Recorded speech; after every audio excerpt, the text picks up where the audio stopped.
2021 has been a record-breaking year for IPO activity. I think it was up over 500% according to Forbes magazine. So what are some considerations in terms of management and professional liability that a private company needs to take when they're going public? I mean, from audits to growth plans to performance forecasts. What are they covered for if they find that their shareholders find them in breach of something? In relation to the exposures you mentioned, the directors and officers liability insurance policy, that's the classic insurance product that you need for these situations.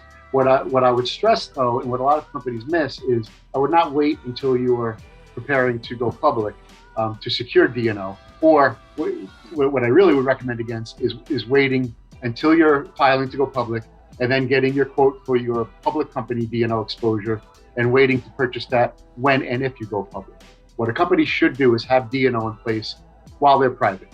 Now, if they didn't ideally carry D&O for several years leading up to the IPO, they should at least purchase the D&O as soon as they are considering a potential IPO. Many of the exposures begin before the company ever goes public. That public company D&O policy is not going to incept unless the IPO is successfully completed.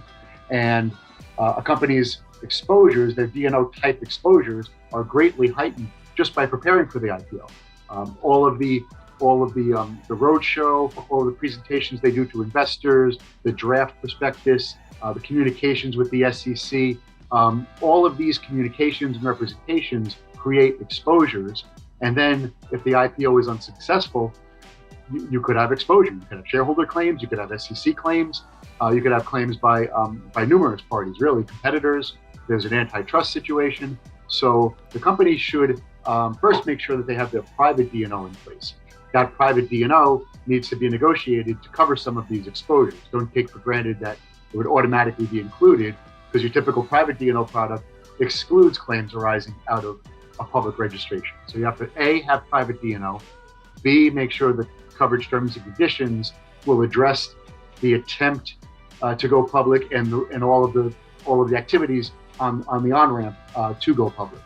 Then you also need to have your public company D&O quote ready to go for when and if the IPO is successfully launched.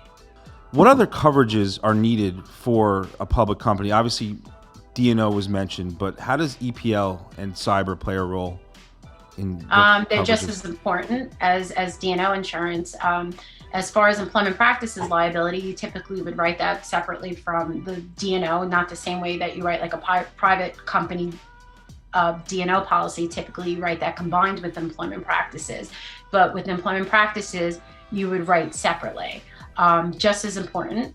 And then with the cyber liability policy, that would typically be monoline as well. These days, a lot of the board of a public company is responsible to have the cyber liability insurance in place.